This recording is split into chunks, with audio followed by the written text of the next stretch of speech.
I hate bullies, thugs who use their strength to push other people around. They think they can achieve power and hang on to it by intimidating others. Sadly, sometimes it works, but most of the time it doesn't. And now we have Trump.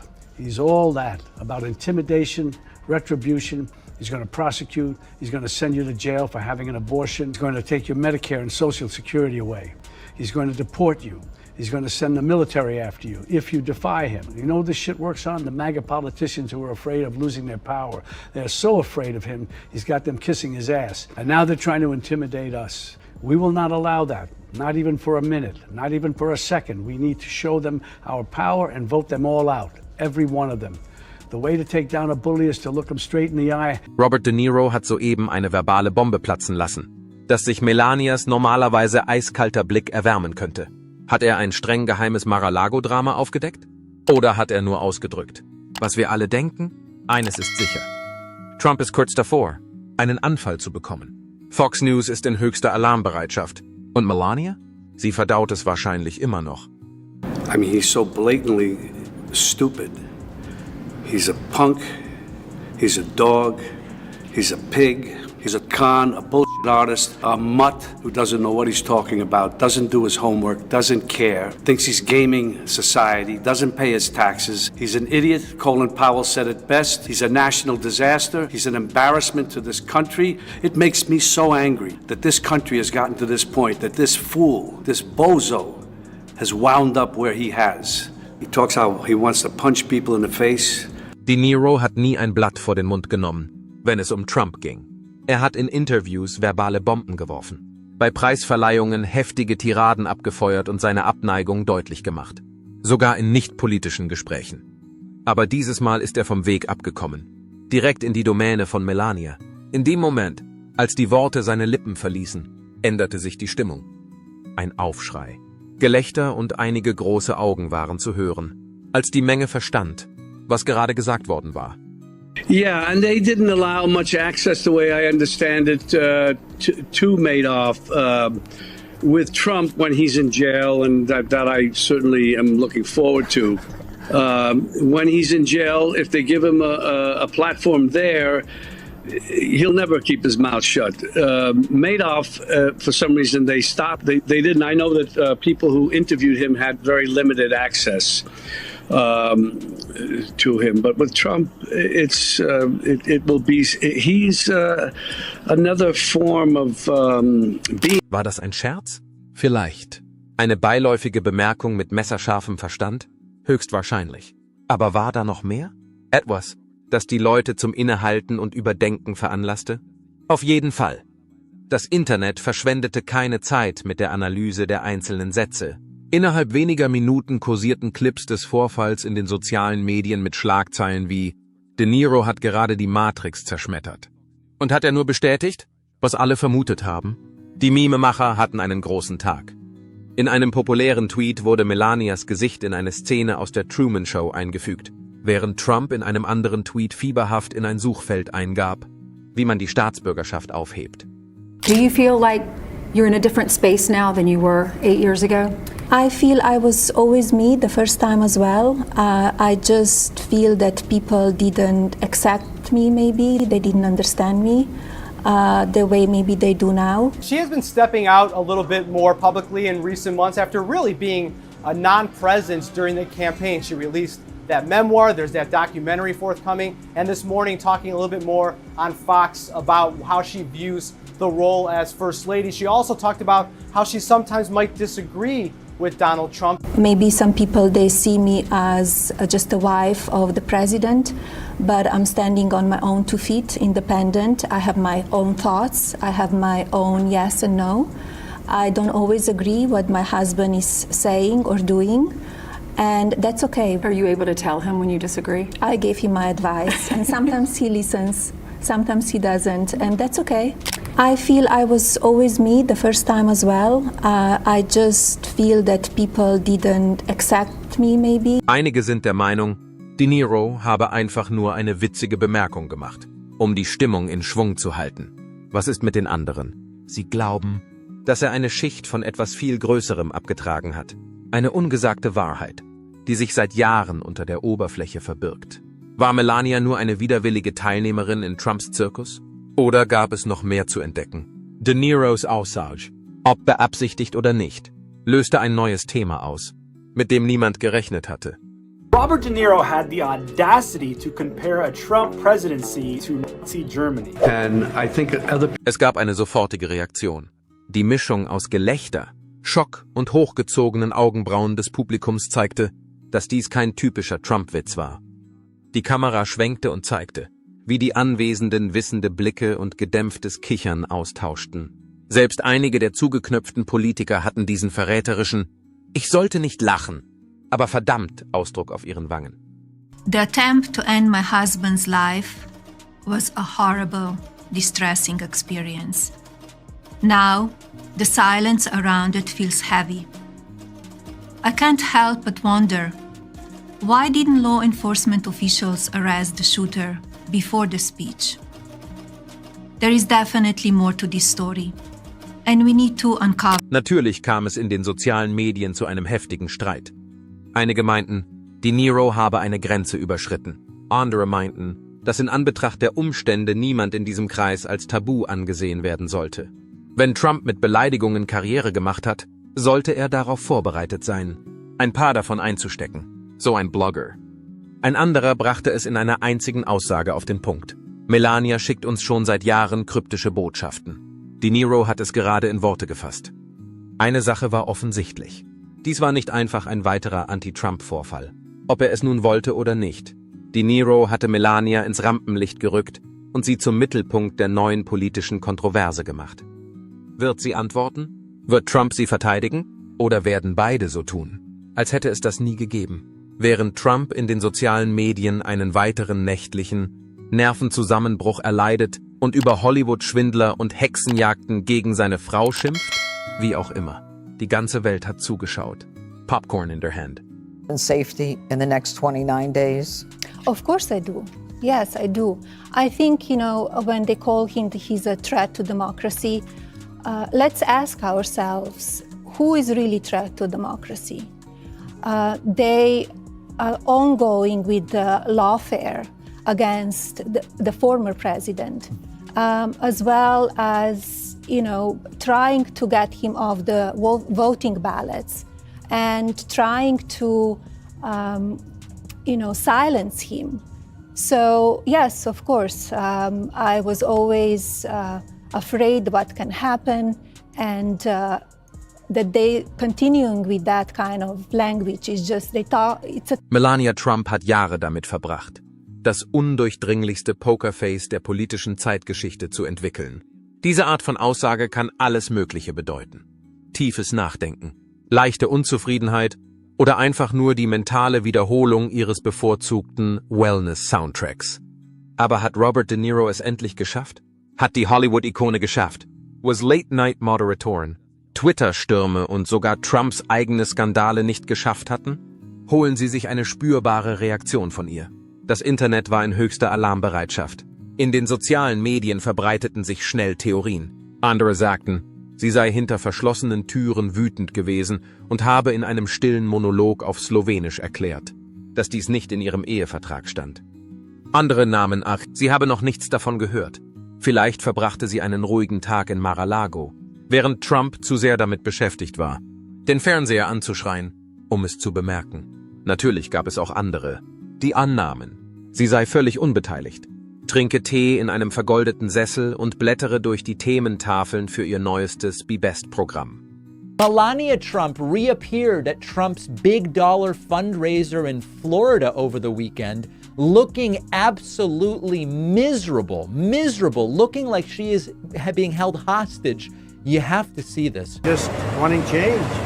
The rich people want it, poor people want it, everybody wants change. Our country is really doing poorly. We're a laughing stock all over the world, and we're going to get that change very quickly.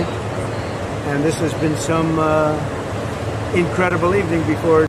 The suspicions that Melania has been conspicuously missing from the campaign trail for very specific reasons, she doesn't want to be there, it seemed to be borne out by her presence here. Die eigentliche Frage ist jedoch die folgende. Wie würde sie reagieren, wenn es ihr wichtig wäre? Empörung in der Öffentlichkeit? Wahrscheinlich nicht.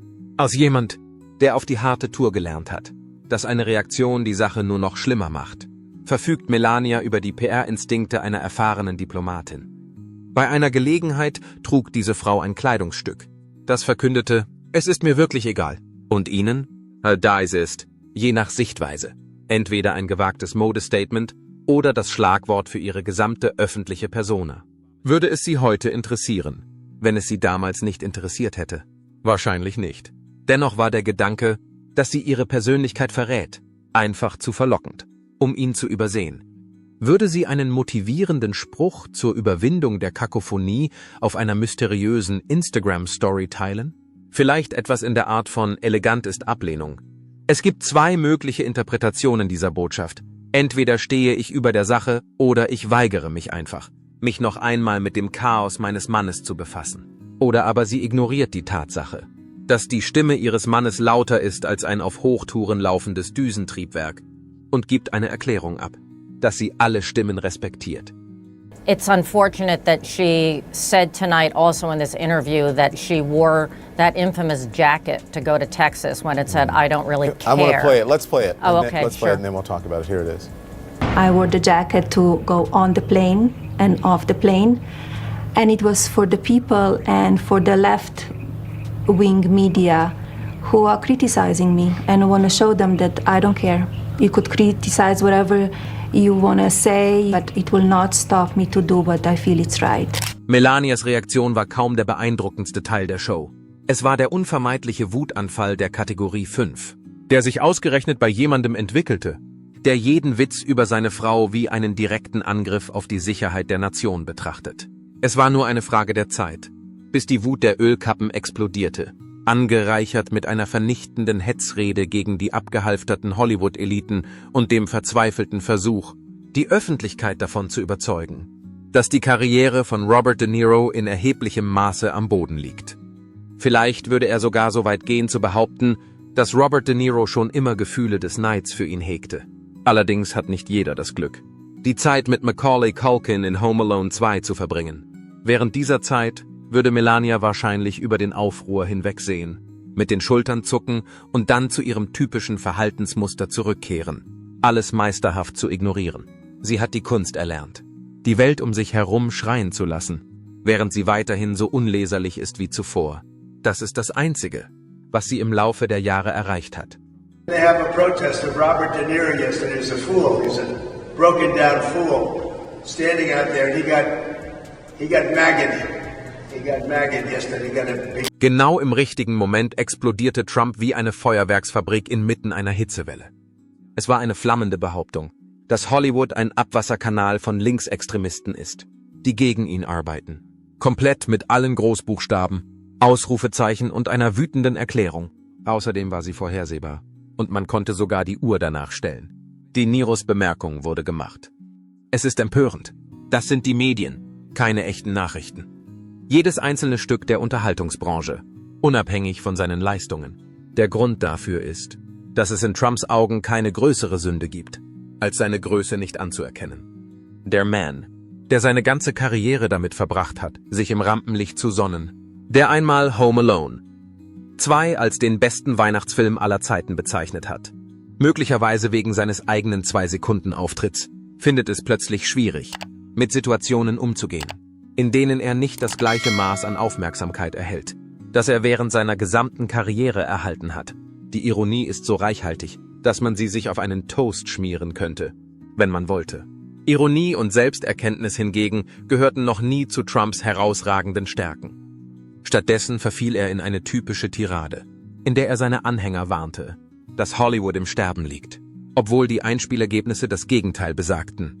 Er nannte Robert De Niro ein gescheitertes Nichts, obwohl De Niro immer noch mit Oscars ausgezeichnet wird, und schließlich deutete er eine Klage an. While, nun ja, warum nicht? You and I have something in common. We have both been immortalized on social media by our former president, Donald Trump. Yeah. We have, I think this might have been the first time he wrote about you. Robert De Niro, a very low IQ individual, has received he spelled 2 wrong, many shots to the head. by real boxers in movies. I watched him last night. Truly believe he may be punch drunk. And then he says, at the end, he says, "Wake up, Punchy," he says to you.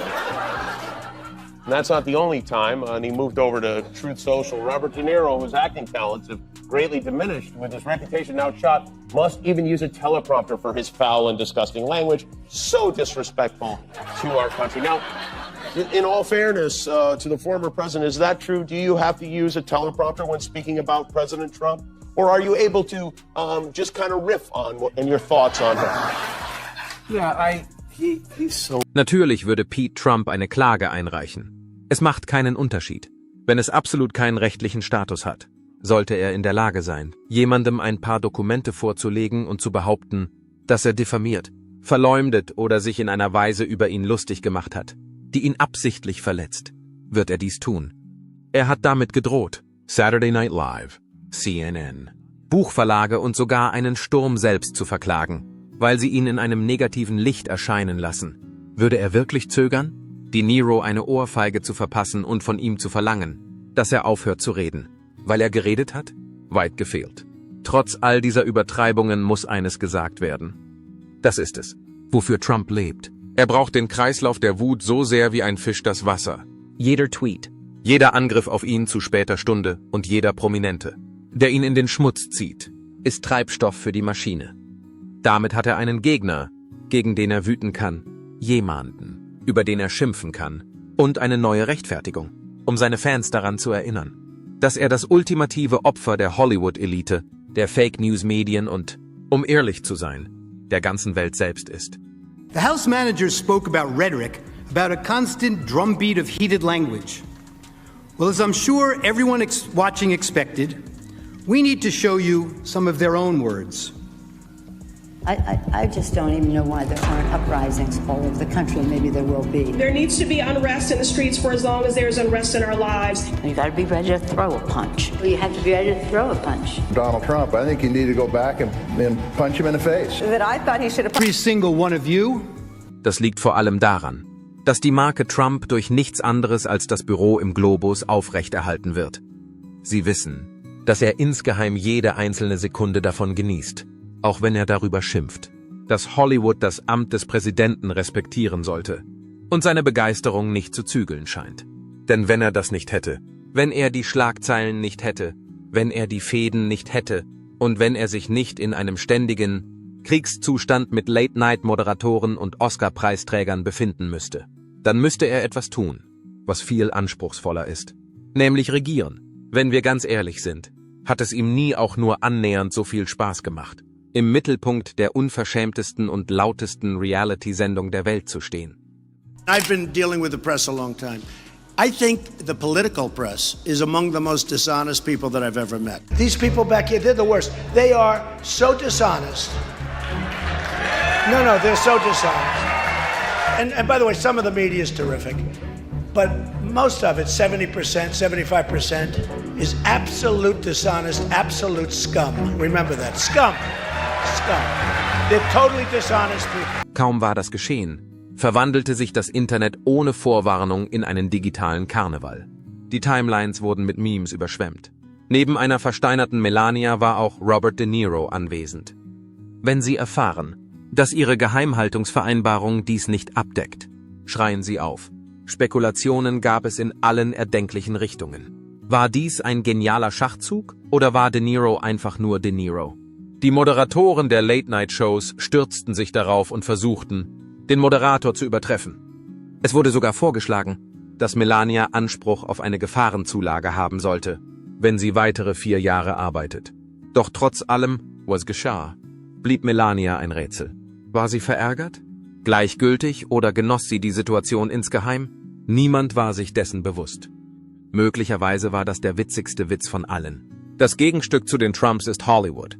Trotz der Tatsache, dass die Serie schon länger läuft als die Simpsons, übertrifft sie sich selbst immer wieder in gewisser Weise. Es ist nicht einmal mehr ein Kampf, der vernünftig ist. Ein Reality-TV-Teilnehmer, der seine Handschuhe vergessen hat und sich trotzdem als Sieger fühlt, ist vergleichbar mit einem Schwergewichts-Champion, der 10 Runden lang gegen sich selbst kämpft. Dieses Mal geht es jedoch nicht nur um Trumps jüngsten Ausbruch in Großbuchstaben. Hier ist Melania. Es ist wahr, dass die First Lady des Seitenblicks um des Wettbewerbs willen in den Ring geholt wurde. Andererseits ist es möglich, dass sie nicht in der Lage sein wird, ihn einfach wegzublinzeln.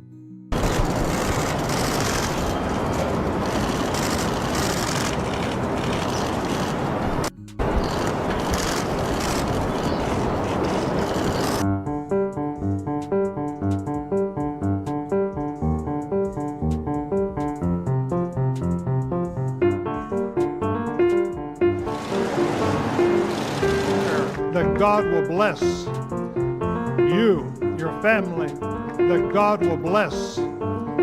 Melanias Ruhe ist ihre stärkste Waffe, seit sie ein Kind war. Sie hat die Fähigkeit perfektioniert, völlig ungerührt zu wirken, obwohl sie neben dem lautesten Menschen auf der ganzen Welt steht. Jetzt aber haben es die Komiker auf sie abgesehen und ihre typische Taktik, ins Leere zu blicken. Als ob er ihr Geld schulde, reicht vielleicht nicht aus. Um die Situation zu verbessern. Viele Leute fragen sich, ob sie sich insgeheim nach Trumps Instabilität sehnt oder nicht. Bereitet sie ihre Flucht vor? Weiß sie auch nur halbwegs, wo sie sich befindet? Oder zählt sie einfach nur die Sekunden bis zum Neustart der Simulation? Seien wir doch mal ehrlich. Sollte Trump in dieser Sache die Fassung verlieren, wird es nur ein weiterer Dienstag sein.